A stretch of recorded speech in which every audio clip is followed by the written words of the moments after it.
The Ourlads Football Network. We're talking Big Ten football, just a couple of days away from the start of the Big Ten season for Rutgers. So I decided to save the best for last, our last season preview edition. All these other interviews that will come after this will be week to week. So Richie O'Leary joining us from, as you can see behind him, the Night Report. Can't miss it. Richie, thanks for doing this again. Yeah, no problem, Greg. You know I love doing these videos. Yeah, of course. This is the perfect time to do it, too. We talk a handful of times a year, but this is the best one before the season begins. And there's a lot more excitement and anticipation for this season since Greg's been back. And we could see why, even though they lost the bowl game, just ending the season with the way that the offense was playing. We hadn't seen this before. And most of these guys, especially with the skill position players, I know Monungai is not back, but quarterback, receivers, this isn't something that Rutgers fans are used to. Yeah, I mean, out of the last 5 games of the season, they had 30-plus points in, I think, 4 or 5 of them. Even that last game against Kansas State in the 2024 Rape Bowl, like, Rutgers' offense was clicking on all cylinders. It didn't even look like Rutgers' offense anymore. Yeah. It was just so surprising. We're seeing them chuck the ball down the field, complimentary run game, of course. And throughout Greg Schiano's tenure, it's always been run, then throw a pass in there here and there. But towards the end, it was like, oh, my God, who are these guys? Yes, and that's why there's a lot of hope and optimism about the offense again. We'll go over everything regarding the offense and defense, and we'll also talk about the game coming up on Thursday. First things first, because this is important news for any Rutgers fans especially, and for all college football fans. What's the latest that you're hearing regarding Fox? Do you get that this is actually going to happen, that YouTube is going to have an issue and we're going to have to miss a few games before they come to an agreement? And of course, we're one of the first ones and we're going to have to deal with it. Or do you think they'll come to an agreement before Thursday? Yeah. So, I mean, thankfully with our new team over at On3 Sports, because now we're merged as one giant company, we were able to kind of get a lot of more insider information because we have just so many top-notch guys between McMurphy, Andy Staples, et cetera, Ross Dellinger, like the list goes on and on. But basically from what I was told is that Rutgers specifically, and then some other teams like Minnesota also plays on Thursday. Most of the Big Ten and Big 12 teams that have those Fox deals might be collateral damage because I just don't think a deal is going to get done by then. The thing that was going to probably push this deal over the edge for YouTube TV guys and YouTube TV subscribers is probably that Friday Auburn-Baylor game, or even that Texas-Ohio State game on Saturday. Of course. I think those are the two that are going to be like, okay, we have to do something. We have to get it done. So unfortunately, it does sound like if you have YouTube TV and you're not going to the game on Thursday night, it sounds like you might be a little SOL and you might have to figure something else out. And there is a service out there? You'd have to go directly to Fox, right? And they've got a streaming service? Yeah, so they have a Fox Sports Live. I don't know if you can necessarily get the service without having a TV subscription through them. So basically, if you have a cable provider, just sign in with your cable provider, whether it's Optimum, Xfinity, Verizon, and they just give you free access to it. So if not, I mean, there's a million, you and me both know this, there's a million illegal streaming sites out there that you can get it on too very easily. That's true. People will figure it out, I'm sure. And what about, do you think this will affect just the live part of the game? Do you think we'll be able to watch, let's say they can't watch it, but you think there'll be a way for them to log on and watch a on-demand version somehow? Or if it's not on live, YouTube's not going to be able to show it at all? Yeah, I don't think it's going to be on YouTube at all, but BTN Plus, if you subscribe to that will be up. It's usually about less than 24 hours after the game ends. You can rewatch the whole thing, or if you just have cable and just watch it on Fox, if you're local. If you're not local, then again, you're going to have to do something else. You're going to have to figure it out, whether it be Hulu or some other service provider, and kind of go from there. Okay. Well, I'll definitely do that. At least it's a game where it's not, Rutgers playing Iowa, let's say. Fair. That would be real trouble. But hopefully Rutgers fans, if they do miss the game, won't have to worry about a stress type of situation, because if they do, then maybe things aren't going to be as good as we hope. So, all right, let's get into all that stuff a little bit later on. I just want to throw that out there first for anybody, because again, that's important. All right, so let's talk about the team starting on offense. We talked a little bit about that at the open. The passing game looks like it's going to be really good again, but it all does start up front. And I know that the good news is with all the injuries the team had last year, so far, so good. Only one key injury, right? And that is the transfer from Lafayette that was going to potentially start at left tackle. Yeah, that's Ryder Langsdale. Kid was arguably Lafayette's best offensive lineman ever, multi-time All-Conference, FCS All-American. Like he was very, very talented. And I think honestly he probably would be starting if he ended up getting dinged up in the first week and a half of camp. But they got options now. They got depth, and they brought in a couple pieces via the transfer portal. You could see there. Yeah. Do you think any of those guys, though, the additional transfer portal players on offense, as far as the offensive line, are actually going to get into it? Or right now it's just going to be most of the holdovers on the offensive line are going to be the ones that we're really going to be able to count on, including some of the younger players from the last couple of years, like a Chin. Is it time for him to now maybe even get in and get an opportunity to play some? Yeah, I think Dante Chin and Tyler Needham are fighting for that left tackle battle. It's going to be really interesting to see who ends up winning it. And Greg kind of said in his press conference yesterday, even if someone does end up getting the starting reps, it's probably going to be like the first 2-3 games, which are all the non-conference games, to kind of figure out who's going to be that guy when it comes to Big Ten play, because that's really what matters. I know that you don't want to look too far ahead. You should, knock on wood, go 3-0 in non-conference play for the most part of every year with Rutgers' schedule that they do. Sure. Whether it be MAC, G5, and then an FCS opponent.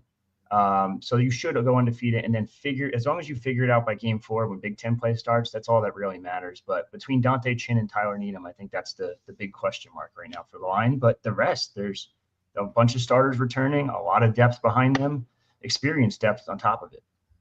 Yeah, and of course, having the biggest opening at left tackle be Pierce and how important he was to the offensive line. But it's college. You got to replace these guys. I know how it is. So as far as our depth chart, the way Arled's has the depth chart, the only difference is you would move Chin up as the backup left tackle to Needham, and all those starters that you see there from last year, they're all going to be the guys that are going to start on Thursday. Yeah, there's a little bit of a battle brewing at right tackle. There's a transfer you're actually missing over there, and Justin Cesare coming up from D2 from New Haven. So very talented at New Haven, very good prospect. They actually just made the move from D2 to D1 this offseason. But yeah, he wanted to give it a try and see if he could do it at the Big Ten level, and he's pushing up. And then Mashu Giwa, he's another guy that's actually pushing for playing time. He's coming up from Long Island, another FCS All-American. And even if he doesn't start this year, I think Mashu Giwa's probably got multi-year starter written all over him. That's good to know, because that's like the last step for offense for Rutgers as far as their maturation into the Big Ten big boys, is they have to get that offensive line. And they have an edge, which really helps them, is they have one of the better offensive line coaches in all of college football, somebody with pro Super Bowl winning experience. And that really is a big help. Yeah, I mean, having Pat Flaherty there, 40-year coaching veteran, 2-time Super Bowl champ, with my New York Giants, thankfully.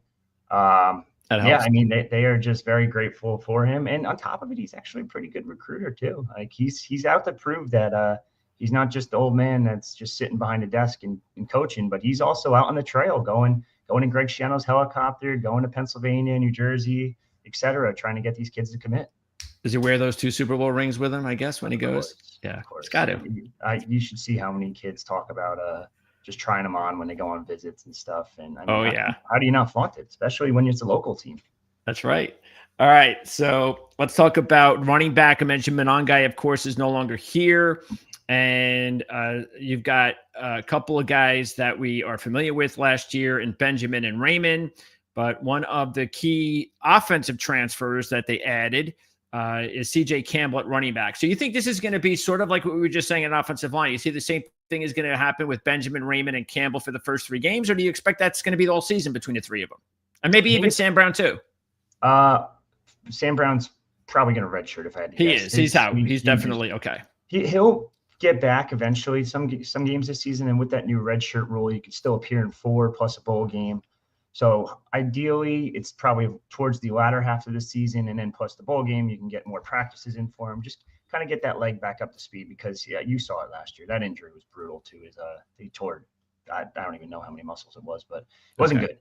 But yeah, I don't think he'll see much of the field this year. But the three of them are really, really talented, and they all provide something different. I mean, I'm making jokes on social media, calling them like the Earth, Wind, and Fire of the Giants back in the day with Derek Ward, Ahmad Bradshaw, Brandon Jacobs. Now, mind you, Brandon Jacobs, there's no one that can ever replace him and be someone that size. But Antoine Raymond's a pretty good power back. CJ Campbell's a kid that's coming in with over, I think it was 1,200 yards all-purpose last year between, I think it was 500 receiving, another 800 running the ball out of the backfield. So he's got a lot of different capabilities. And then Jayshon Benjamin is like the forgotten man that people don't really talk about enough because he missed almost all of last year. But as a true freshman, he played all 12 games and saw some significant snaps in those 12 games. He caught the one really big pass against Washington. I think it was Washington. I forget who it was actually. But either way, like the three of them all have different capabilities. And I think it's more of a running back by committee. But I still think at the end of the day, Campbell's probably the best of the bunch and the most unique because of that pass catching ability. Okay. And then the other transfer on offense that is going to be a big part potentially of this offense, or at least that's the look of it, and that is DT Sheffield. And even if Sheffield wasn't there, I'd be excited about the wide receiver group. And I know Miller's out and they had the three of them, but I was expecting Strong and Duff to take bigger steps this year. And I was, all right, maybe another younger player like a Ben Black and they'd be okay. But they went out and got DT Sheffield. And now it's looking like, wow, it's been a long time actually since I've seen this quality if ever, even back in the day when, Kenny Britt was there and some of the other guys that we remember. So this is as good as a trio of receivers Rutgers has ever had. Yeah, I think on paper, and I've said this a couple times, that trio of wide receivers reminds me a lot of that 07 team with Tyquan Underwood, Kenny Britt, Tim Brown. You had a bunch of different guys that can kind of do a little bit of everything. And it's similar because Kenny Britt was that tall, lengthy receiver. Then you have 6'6" KJ Duff. Ian Strong is kind of that Tyquan Underwood guy who you could kind of just trust in just about any situation to go up and get a jump ball and haul it in no matter what. It doesn't matter who's covering them. Doesn't matter how many people are covering them. And then DT Sheffield is Dymere Miller, but faster and stronger. Like he is very, very explosive in space. I'm so excited to see what they can do with him because they had Dymere Miller, who led all FCS a year ago at Monmouth, come in and lead the team with 750 receiving yards. So I'm really intrigued to see what Sheffield can do, not only just at receiver, but as a potential kick returner too, because he's just extremely explosive. You get him that ball in space and he's gone. You mean the days of just fair catching a punt might be over? I think there'll be a lot more kick returns. I don't know how many more because Greg said it before, like on his presser recently, strategically, you want that 25 yards if it's free. Yeah. If not, if you see an opening, then it's like, okay, go for it. But who knows? We'll have to just wait and see on Thursday. Yeah, because special teams is definitely something we're used to it being a key part of Rutgers football, and that just wasn't the case last year. So I certainly hope they get back to that, especially blocking kicks and things of that nature, returning kicks. It's a Schiano staple. So I don't want him to lose that aggressiveness on special teams. So yeah, I think they'll be just as aggressive this year as ever, to be honest with you.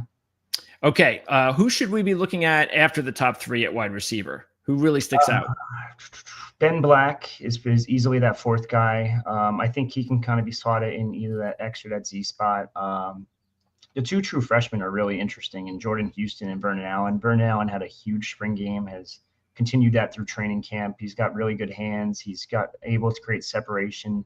They're just both very young, whereas I think Jordan Houston's more of that deep threat type. But I think Ben Black's probably that wide receiver 4. And then after that, you can kind of go with the or situation between those two. Dane Partridge is up there for the slot, but I don't know how much he's actually going to play this year. He has 2 years as a transfer. Just came in, I want to say 2-3 weeks ago, after playing the first week of training camp at Northern Illinois and then jumping over to Rutgers, also a kick returner and punt returner. So it's going to be interesting to see how that kind of slots out. But yeah, I mean, this wide receiver room, again, not just the top 3, but from top to bottom is one of the best in recent history. All right, and it all starts at quarterback, and this year could be the first year of the Rutgers quarterback, because it's been a long time, and I know there's some records that need to be broken, and I believe Ethan is going to break some of those records. It's not like Rutgers has a great history of quarterback play, that's for sure, but with AJ Serace behind him, I think that's the other thing that we're all excited about as Rutgers fans is this potential quarterback this season. And then just the passing of the mantle to AJ Serace for another couple of years, it could be something that this program has never seen. Yeah, I mean, speaking of AJ Serace, multi-year starter by far. I've been saying this since day one. He's going to be so damn good, and I'm like almost more excited for 26 than 25. It's crazy to say that, but I think his ceiling is a lot higher than Ethan's, and that's where it gets interesting. But Ethan is the better quarterback right now. Ethan has all the tools. He's the prototypical Greg Schiano, Kirk Shiraka quarterback, where he's going to limit his mistakes and make very few of them on top of it. But he's also been pretty consistent. I know his passing numbers in terms of completion percentage aren't ideal. I think it was around 54, 55%. Yeah, that's gotta get better. Yeah, that's gotta get better. I agree with that. There was a lot of drops last year. Jameer Miller specifically had a lot of them last season, but a couple changes here and there, and you get a guy like DT Sheffield with better hands, and another year of KJ Duff, another year in Ian Strong, and that number could jump closer to that 60%. And I think people would be excited with that. But you said it before, he's the best quarterback in Rutgers in the past decade, easily. Yeah. So he had 2,696 yards last year. The last quarterback to have 2,000 plus in a season was 2015. Like it's been pretty ugly at quarterback. Yes. So they finally have a guy that they can at least trust. And heck, you get the ball to these guys and you kind of just let them do their thing, whether it be CJ Campbell out of the backfield, whether it be one of those three receivers. I think this offense really has a chance to explode. And we talked to Ethan yesterday after practice, and we just kept asking him about the offense, about the wide receiver room. And I mean, sometimes you can just kind of get a feeling from talking to these guys, and he is just very giddy to show like what this offense can do. And I think Kirk Shiraka is the same way. I think Greg Schiano even says it or shows it in his press conferences. These guys are excited for this year to start, and I think that this offense has a chance to be best since probably 2007. Who is the all-time passing leader? Is it Nova? No, I think it's Mike Teal, isn't it? Oh, Mike Teal. Okay, that would make more sense. I got to double check on that one. That's a good question. I think in terms of touchdowns, it might be Nova, but I think yards was Teal, because Teal was there for Teal. I mean, Teal's offenses. When I'm going back to the 2017, Teal's offenses were phenomenal. Yes, that's why that's an easy one to, I guess, remember. I should have. Okay. Let's now move. Oh, by the way, are they going to get anything out of the tight end position for a change? I know there was a lot of injuries last year, so just keeping these guys healthy would be a big help. Yeah, Kenny Fletcher was leading the team in receiving through the first 3-4 weeks, and they just kept running that same out route with him, and they couldn't stop it. So I mean, I think he'll come back. He'll do a lot better. He ended up getting injured and missed the rest of the year. That hurt a little bit, but they added Colin Weber, who's a pretty solid tight end in his own right. They returned most, if not all, of the tight end room, minus Victor Konopka, who actually just medically retired. But I think they'll be productive. You can see right there Colin Weber's 23 stats. He led that Charlotte team in receiving. Now, mind you, not a great Charlotte team, but 362 yards, pretty decent for a tight end. That's right. And you just up it with a better quarterback and a better team, and you never know. Okay. Defense. Now, as you can see, all the players in orange, these are all the transfers. So this is where things are a little bit unnerving, but also promising because of the fact that they're bringing in these pass rushers like Weaver and O'Neal, and they bring in these defensive tackles like this. But there was a good players there that they're replacing. But there's also talent coming in. So this is the thing about the transfer portal, though. It's like you just don't know. So what's your gut feeling tell you about how the defensive line is going to be this season? Do you think it's going to be also better than we've had in recent years? I think the edge rushers will be better than in recent years. I think the interior is still a major question mark. But I think with most defenses, even if you get like mid interior play, you can work with that and you can make that work. It's just you can't be awful in the interior. If you're awful in the interior, you're just going to get runs up the gut. Yes, that linebacker room is going to have to judge real quick if they can get to that guy or not.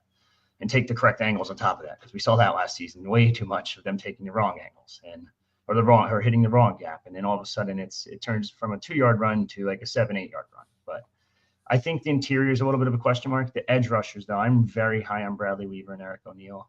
I think the two of them are probably the best edge rusher duo since I don't even know when. I mean, to put it like this, Rutgers' leading sack guy over the past 3 years was 4.5 sacks, 4.5 sacks, 4.5 sacks. That's got to be better than that. Yeah. I think Eric O'Neill has that juice and that swagger. I know he's a little bit on the tinier side. I think that, what is that, 6'3" right there? I think that's a little deceiving, but that's a little generous, I should say. But it always is. Yeah, I think between him and Weaver, I think the two of them, add in Jordan Walker, who just got named captain and led the team with those 4.5 sacks last year after being a walk-on 2 years ago at tight end. So I think between the three of them, Jordan Thompson, there's a lot of different guys that you can kind of work in and out. It's going to be a very deep edge rusher position that I think that they can rotate guys in and get some pressure on these quarterbacks. I just need that interior to hold up if I'm Rutgers, and that's the big question mark still. Is not where you want to have a weaknesses, because again, that is where if you get beat on the running game, that's problematic, especially in the Big Ten. So okay. Then by the way, as far as those two new defensive tackles, which one has the highest ceiling? I'll be honest, I don't know if either of them start, honestly. Oh, really? I think that second string is probably the first string, and first string is second string. Okay. It's just more of a veteran thing too. I think Zaire Angoy's been a guy he's got such a good feel-good story. He came in at 385 back in 2021. He's now down to 305. Like, he has significantly changed his body. I think he'll still be a nice run stuffer. Doug Blue Eli, another run stuffer. So there's your nose tackle, perfect. And I think that they'll be suffice. It's that other D tackle spot that I'm concerned about. Dengoe's a little bit on the smaller side, a little bit concerning. And then Keshawn Griffin started playing more and more snaps towards the end of last season, even started 3 of the last 4 games of last season. So I'm intrigued to see how those two hold up. They also added Oliver Billette, who I actually just talked to yesterday. He's another guy that's a little bit on the smaller side. I think he's more of a 290-ish, 280-ish. So we'll just see how these guys kind of rotate in and kind of how they end up doing. Okay. Linebackers and Jabome, we know how good he can be. And now apparently the rest of the Big Ten is well aware. So now it's up to Moses Walker to take that next step. He came in, of course, as a pretty big recruit for the university, and he hasn't lived up to it yet. So this would be a really good timing if he can actually take that next step. Yeah, I mean, Jabome, all Big Ten third team last year after some serious early season struggles. He really, really just came into his own and turned into a damn good linebacker. And like I just said, one of the best in the Big Ten. So I'm not really concerned about him. Moses Walker's the big question mark. He got a little bit better towards the end of last season, but he still needs to learn a little bit more. I think the jury's still out on him from a lot of people until the lights actually turn on for kickoff. So that's the big question mark. Can he be that sideline to sideline guy that they desperately need? Because I think Jabome, who's good in his own right, good run stuffer, solid tackler, solid form tackler, will get there. But I need a guy that can be fast and quick, sideline to sideline, to basically stop anything that goes in that second string of the defense. Can he be that guy? I think the potential is there. I think he does it in practice. Now, can he do it when the lights are on? That's the big question mark, because we've seen it time and time again where guys are practice superstars and then the lights come on and then they're lost. Is that the position where they have the most questionable depth? Yes, maybe. I think the defensive interior is the questionable one. But behind them, Abram Wright was pretty damn good last year up until he got a season-ending injury, so he's back. Sam Robinson, they're very high on. I kind of will relate him to an Alakali Fatakasi type. He's still developing. He's still very young, but if he can hit his ceiling, I think that would be his ceiling. And then there's some young guys behind them too, and some freshmen. But in an ideal world, you don't want any freshman linebacker out there. No. So Wright and Robinson, though, if they have to play a little bit more than expected, there is talent there. So yeah. Okay. All right. And in the secondary, lots of changes here. And even though there are questions here, this is just a position on any Greg Schiano defense that I'm never concerned about, because how often do we see these players that just come there and within a year or 2 years, and then they're off to the NFL, or 3 or 4, they're off to the NFL, and some of them don't even get drafted, like a Christian Izzian, and boom, they start the first year. They're so well prepared for the next level, and that helps in recruiting too. So, what about the new guys this year? It looks like looks like on paper they brought in some interesting transfers. Yeah, I mean, I would put up my life savings on Greg Schiano and defensive backs. Like, Yeah. I trust that guy more than anything. And between looking back, it was Trey Avery brought in was a little bit of a question mark. He goes out, plays a couple years at Rutgers, 7th round draft pick. Now he's on an NFL team for multiple years. Christian Braswell plays at Temple, comes to the Big Ten, plays at Rutgers for a couple years, NFL draft pick. The most recent one, Eric Rogers. Eric Rogers comes in from Northern Illinois, plays 2 years at Rutgers, doesn't get drafted, gets signed, and now he had the top PFF grade of all of preseason of any defender, not just rookies, like any defender. Yeah. And then, like you said, Christian Izzian went from undrafted free agent to certified starter for the Bucs multiple years now. So it's Max Melton, 2nd round pick recently. Like I didn't even mention the draft picks mostly. Yeah, but it's just unfortunately Longerbeam's out for the year, but he'll get his time. Yeah. Yeah, and I was told he was going to make the active roster before the yeah. So it just goes to show you, the guy knows defensive backs. Like, he's been doing it his whole life. He knows what to look for. And then you hear NFL coaches always raving about how they're ready for the NFL like day one. Like, a lot of these other guys come in and they're out of shape, or they're over here vomiting because they're running too much. And it's an NFL practice for Rutgers. But anyway, yeah, I trust these DBs. I think Cam Miller is interesting. He's got Big Ten experience, and not just Big Ten experience. He's a multi-year starter at Penn State. So that was pretty good. I know he had some hiccups here and there, especially in the playoffs last year. But yeah, no, I mean, multi-year starter in the Big Ten. Nice. Perfect.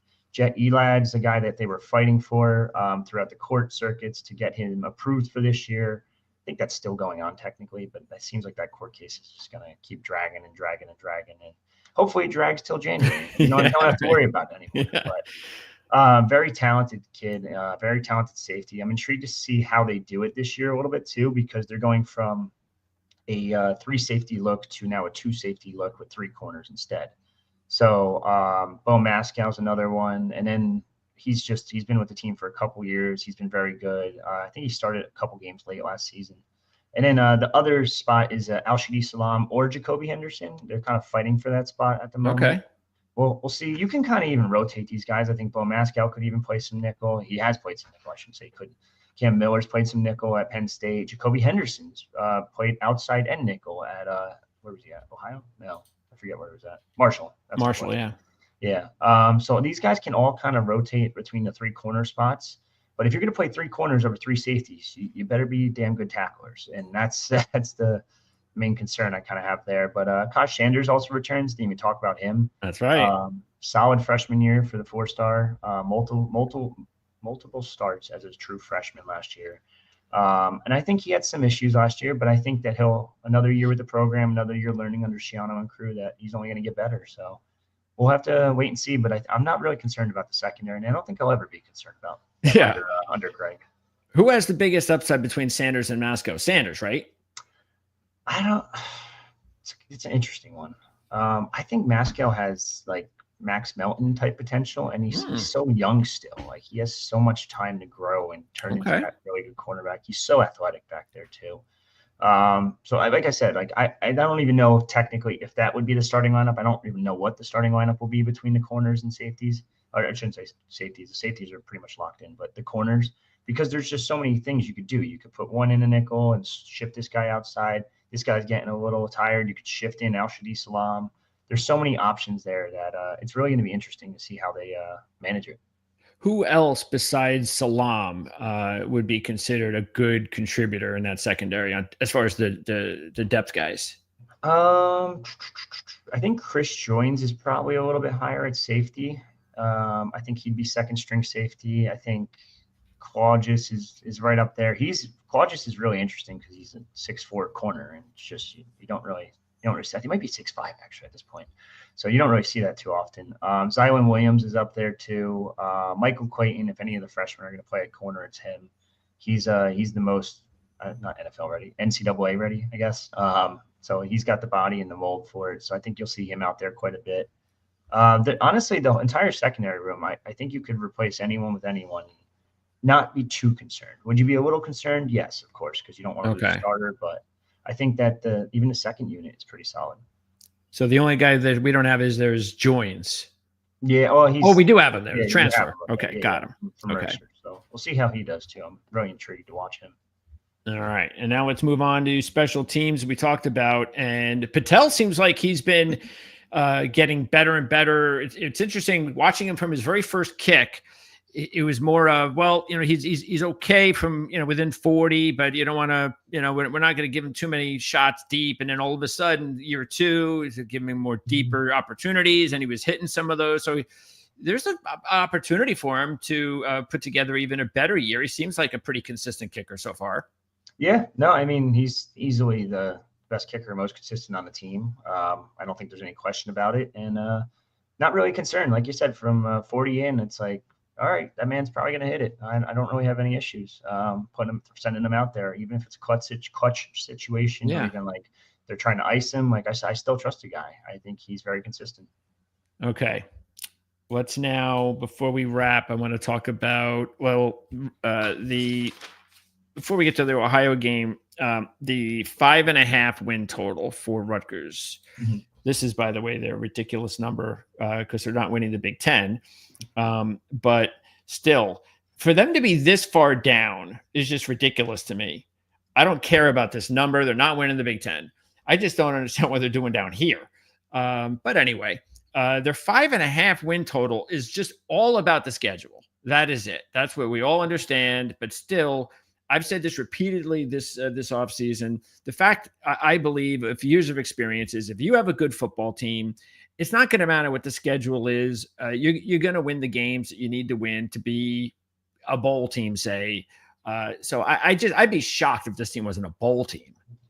Yeah, I'm not. I mean, the schedule is basically it's not the gauntlet everyone's really saying it is. I don't think it's as hard as people are saying it is. I think, of course, Ohio State's up there. They're top 3 in the country. Penn State's probably the best team on paper in the country. And I know Rutgers fans don't want to hear that, but like those are 2 damn good teams, and you could probably mark them as L's right now if you really wanted to. Yes. I think there's a lot of winnable games there. I think, obviously, like just going through it, like the 3 non-conference, I said it before, I'm very confident they win those 3. After that is where it gets really interesting. That Iowa game on a Friday night, blackout on Fox, atmosphere is going to be rowdy, especially if it's a 3-0 Rutgers versus 3-0 Iowa. This is going to be each team's chance to kind of prove what they got. Now, is Iowa really any good? I don't know. I saw that one clip where they threw a forward pass and it got like 10 million views because Iowa fans have just never seen that before. Yeah. But then you see a clip from like a reporter all of a sudden, not from the team, and he's fumbling snaps. He's bobbled multiple shotgun snaps. This is the FCS kid? Yeah. And I'm like, don't get me wrong. I think he's very talented. Yeah. Like he was really good at South Dakota State, I think it was. Yeah, really talented there. But when you start seeing beat reporters tweet out like, oh, he's fumbling this, he's fumbling that, he threw a pick 6 during the scrimmage, and it's like, okay, maybe he's not as good as you think. Like let's wait and see what happens when the lights come on. So knock on wood, I have Rutgers actually winning that one. So I think that'd be 4-0 Rutgers, and that's where things get really, really interesting. Can you pull off an upset at Minnesota? I think it's very possible. You beat them last year? Yeah, they beat them last year.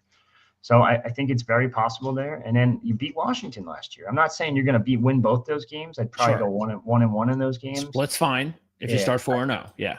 I think then what is it after that? Oregon at homecoming, they're not winning it, but I think they'll be competitive. I think so too. Yeah. Because I don't trust. I need to see. And I don't know. Did Oregon name their starting quarterback yet? Dante Moore? I think it. I don't think they named him. I know there was a competition, but yeah, I got to see Dante Moore play first and play as well as everybody anticipated he was going to play when he came out, and he was with Chip Kelly. And I know that was UCLA, but I don't know. I just have to see him be the guy, first of all, that everybody believes he can be before I'm like worried about Dante Moore. So anyway. Yeah. So I don't have them beating Oregon. I don't think it's even feasible. That would be a big one. Yeah. And then Purdue, worst team in the Big Ten. You just saw them at the bottom of those DraftKings standings. Illinois should have beat them last year. I don't think they beat them this year. I think it's a better Illinois team, but yep. And then Maryland's probably that final win. I think better beat them. I think that should get you to 7, and that could be Mike Loxley's swan song at that point. Yeah, if his freshman quarterback doesn't turn out well, and I don't know, I'm not so impressed. So I love Malik Washington. Don't get me wrong, and they paid a lot of money for him. I'll tell you that much. So they just better hope it works out quicker than later. all right, so yeah, I agree. I think that Iowa game. I think that they've got a team this year that they need to win that next big game for them, and I think Iowa makes a lot of sense, especially where it is on the schedule, because the next step after that is beating one of those Oregon, Penn State, Ohio State teams. But you got to take it one step at a time. And I think it would be a successful season if they could knock off Iowa. And that would really make the season in my mind. If they start off 4-0, I'd be a happy camper. I know the way the rest of the season is going to go. It's probably going to go exactly like you said, somewhere around 7 wins, and I'll be fine. And I think most Rutgers fans would too. Yeah, I think you hit that 5.5. You can't really be, or well, 6. Hit that 6 mark and get a bowl game. I really don't think you could be too upset. The only thing you could be upset about is it's probably going to be the Pinstripe Bowl again. So get ready to go to the Bronx all over again. But the Bronx loves them, and they'll do anything in their power to get them back. It's the only team that can consistently sell 30,000 seats, basically, if not more. So. As far as the game on Thursday, so what do you think? What do you think? Because the thing is yes, they're bringing back an experienced quarterback who won the MAC championship.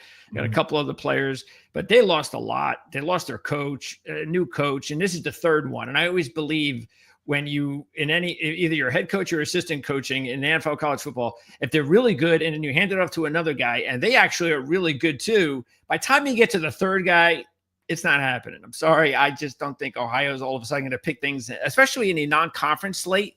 Even last year, they weren't very good in non-conference games. So, matter of fact, if you look at it, Ohio is 1-9 straight up, 2-8 against the spread. Their last 10 versus Power 4 teams since 2018, including losing to Syracuse by 16 last year and Kentucky by 35.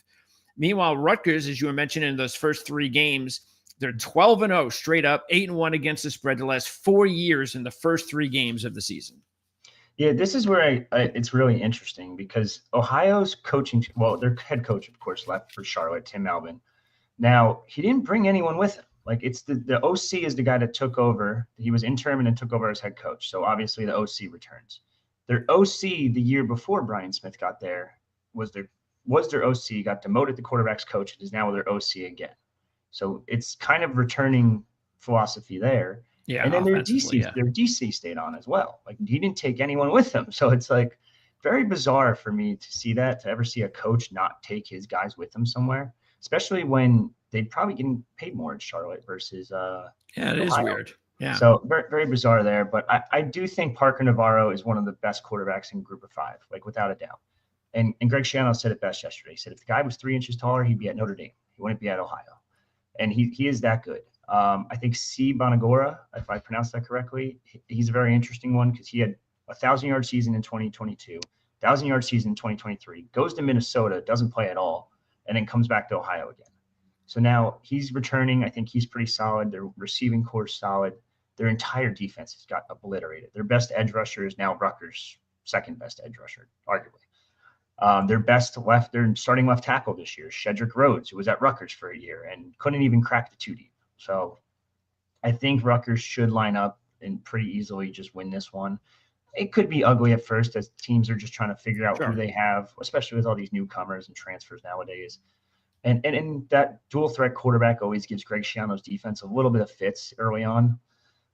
So I do think it could get a little ugly. I think that Rutgers might only be winning a half by, like, say, 7 points, maybe even less. Who knows? But I do think Rutgers still ends up covering. I think it opened up as a 10.5 spread back in May. It went to 14.5. I think it's at 15.5 now. So Vegas must know something.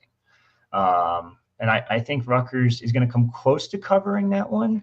I think if people were smart and listened to our podcast, we told you as soon as it said 10.5, throw the money on it. And apparently some people listened because it changed. So, but I don't know if they'll cover to 15.5, but I think the over is going to hit. I think this offense is going to be very, very special.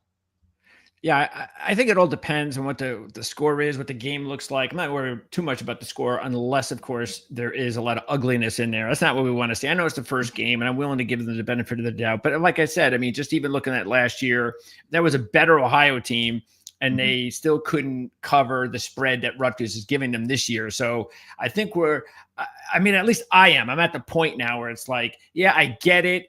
These are facing the two MAC championship game teams to start the season. I'm sure that's not what was expected when they signed up a few years ago, but it is what it is. And I'm okay with that, because you should still beat these teams by double digits, and they're going to give you some good early season competition. They're not Norfolk State.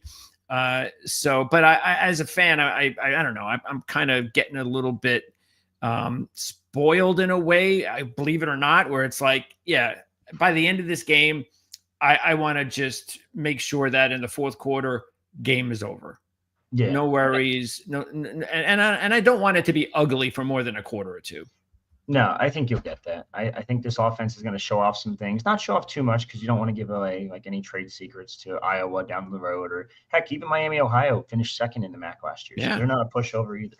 Again, missing a lot of pieces compared to last year's team, but including the quarterback, which Ohio does have. Yeah, exactly. So I do think that this is going to be a fun year. I think this is going to be a very exciting year football wise for Rutgers, because you're going to see an offense you haven't seen before. And I think that they'll be able to handle business pretty easily on Thursday night. I hope so. Richie, great job as always. And I want to make sure, let's see. So you're going to have post-game shows again this year? Yeah, that's the plan. This one's going to be, it's going to be a late one, unfortunately. Oh, yeah. Love 6 o'clock start and all that. So we'll have to wait and see what happens. But okay, yeah, we will be live on the night report. Usually what? Just a couple minutes after the game ends? No, I wish. You could be at the game. That's right. Yeah, got to drive home after. So it probably takes a solid 20, 30 minutes. We try to wait for Greg Shanlon's press conference too. So it gives us a little bit something more to talk about. So yeah, if you're a Rutgers fan, make sure you stay up and join us. And we might have a live calling. So we'd love to have people join us. I will. Yeah, and I'll be watching. And I've got links in the description for this as well. So right now you can just go there, check it out if you haven't seen it before.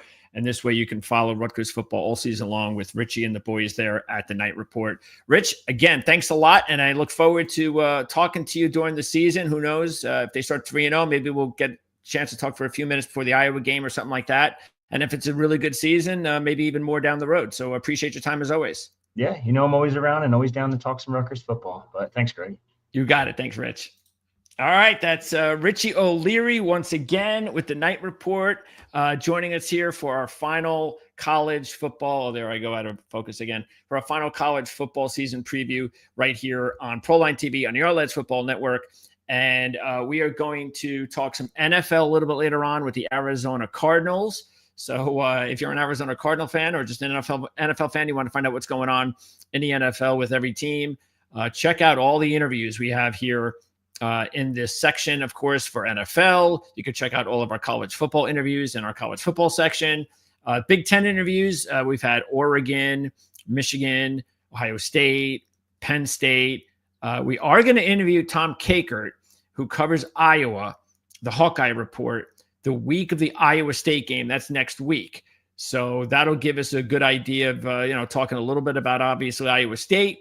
But I'll do my best to find out about Iowa and the quarterback situation and everything else about Iowa to maybe give us a little heads up on what to look forward to for Rutgers and Iowa a little bit later on down the road as far as the schedule is concerned. And I think that's it. I don't know if we have had any other teams that we had in the USC. That's right. I keep with the USC thing, but we did do USC as well. So check out the college football section for all the college football interviews. Same thing for NFL. And there is a possibility, because I got a little extra time till next Thursday, that we might be able to reach all 32 NFL team interviews. So we're getting close. We're really trying to fit in the schedules with everybody. But again, Arizona tonight. We have a bunch more NFL interviews coming up later this week here on the channel. So don't forget to subscribe for that too. And I've actually been thinking of doing some sort of Rutgers stuff myself. And I think I'm going to do something. I just don't know what that is. I don't feel like, of course, competing with Rich, because these guys like I said, I'll be watching them. So I might do something, I don't know, maybe on Sundays, maybe, but something. I don't know whether it'll be right away or not, but just, hey, again, subscribe, check us out, because I will be talking a lot about Rutgers. Matter of fact, I did my college football sleeper preview. Actually, I did my college football top 15, I believe, or it was top 12. Actually, that makes more sense. And then I also added sleepers to keep an eye on for the season in college football. And I had a whole list of the top sleepers, and Rutgers was on my list. I might have had, I don't know what it was. Maybe it was a top 12 sleepers as well, something like that. But Rutgers was in there. So I definitely had Rutgers as part of the top sleepers to keep an eye on, because I think they have the talent to knock off a couple of teams that nobody's expecting. We all, as Rutgers fans, believe this is going to be a big season, schedule permitting. And that's why you got to take care of business, as I was just saying before with Ohio. No hiccups with Ohio. We don't want to see that. Or Miami of Ohio.